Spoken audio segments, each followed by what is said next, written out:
Please subscribe and don't forget to press the bell icon to get notified whenever we upload a new video. Headlines that we're tracking for you this evening. You're watching CNBC TV18. I'm Arundhati Ramanan and this is Reporter's Diary. Straight to the big story from India's aviation sector.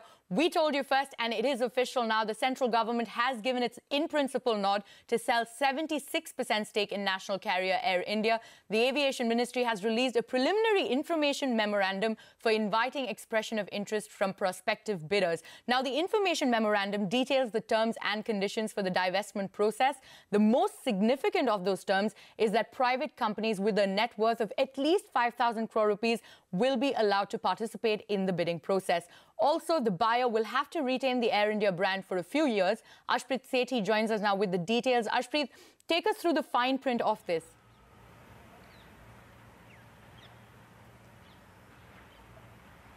Well, by the look of it, it seems like government is not letting go of any stake as far as the national carrier is concerned. 24% is what they're going to hang on to. They will be divesting about 76%, but only of the two subsidiaries which are most profitable. As far as the other four subsidiaries are concerned, the government has clarified that they will be put in a SPV and there will be a different mechanism which will be followed as far as hiving off those subsidiaries or assets are concerned. Now, as far as debt and liabilities is concerned, while there's still little confusion as to what will the government do, the document clearly says that as far as the contingent and liability or as far as the debt is concerned of about 33,000 odd crores, that will be taken over by another subsidiary that has 100% shareholding of the government. Not what we pick up from an expert that we just spoke to, he is indicating that government will have to take over the 33,000 crore. So this is a big deal if that is what this document means, but we will get more clarity coming in the future, because remember, even the Air India CMD, Ashwini Lohani, at that time had requested that hive off the full debt and we will make the national carrier profitable. However, the government is saying in the document that they will do it, but we'll have to wait and see what kind of clarity we get on that front. Now, as far as other issues are concerned, they're saying that the aircraft fleet will be up for divestment. They will, whichever new buyer or bidder will be, they will have to take care of employees. 1-year retention clause will have to be followed as far as DPAM rules are concerned. Also, as far as losses are concerned, that is something that RFP will mention what will be the way forward. Now, we'll have to wait and see what happens next, because remember, after this has come in the public domain, an RFP will be issued where bidders will be called to go ahead and bid for Air India. Absolutely, Ashpreet. Thank you so much for taking us through the fine print of that document. But on that note, moving on, the government has reached out to the Reserve Bank of India, raising their concerns on the new NPA framework. The government wants the RBI to do away with the rule that requires banks to classify even a one-day delay in debt repayment as a default. The government says that the one-day default rule impacts businesses and will lead to extreme stress to loans that are below 2,000 crore rupees. Further, the government has also opposed SEBI's proposal that listed companies should disclose default to exchanges within 1 working day. The government says that the approval of this proposal could harm the company's ratings and its market cap.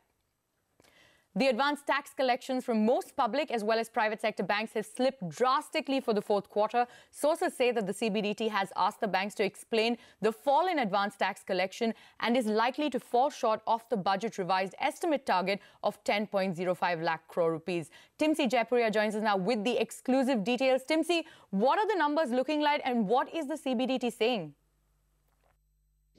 Yes, as you rightly mentioned, the government has seen a dismal advanced tax payments received from the banking sector this time. Not just PSU banks, but also the private sector banks are also there in this list. Let me come to the details quickly. The advanced tax collections from the banking space has slipped drastically in the Q4. CBDT has asked banks to explain the decline in advanced tax payments. SBI and PNB are likely to have paid 600 crores and about 100 to 200 crores of advance tax in fourth quarter, as against 1,400 crores and 400 crores in the Q3 respectively. Not just this, but private banks including Axis Bank and ICICI Bank have also shown poor advance tax payments. I learned that Axis Bank has paid nil advance tax as against a huge payment made in the last quarter.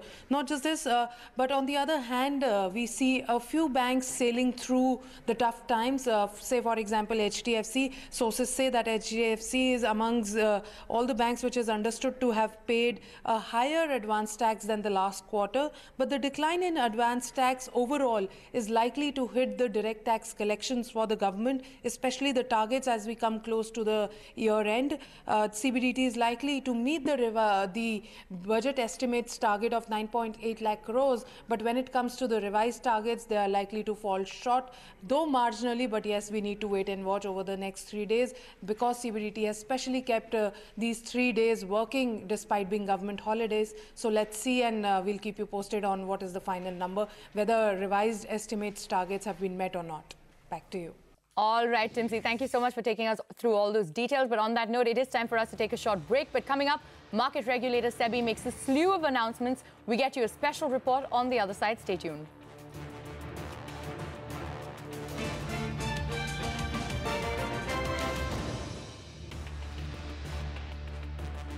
Welcome back. You're still with us on Reporter's Diary. The other story that we're tracking today, market regulator SEBI announced a slew of measures today with an aim of improving corporate governance in India. Yash Jain, who was tracking the SEBI meet, joins us now. Yash, run us through the crucial decisions that were taken by the SEBI.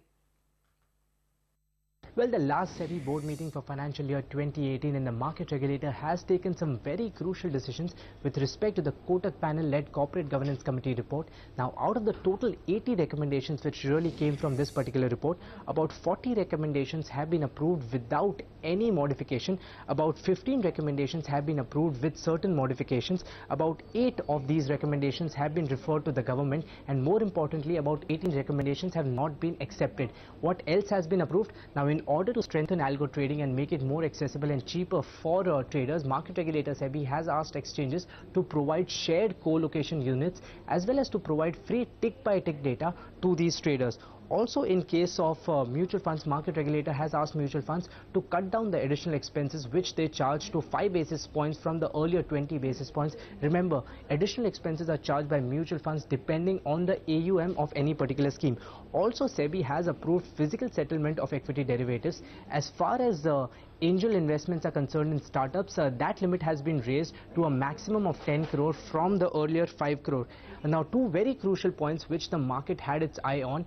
One on the IBC, or the insolvency and bankruptcy vertical. There, all 3 recommendations which include putting a trading ban on companies which go under IBC procedure, also the minimum public shareholding of 25%, as well as relaxation in the delisting norms. All these 3 have been put in a consultation paper which will be open for public opinion for the next 15 days.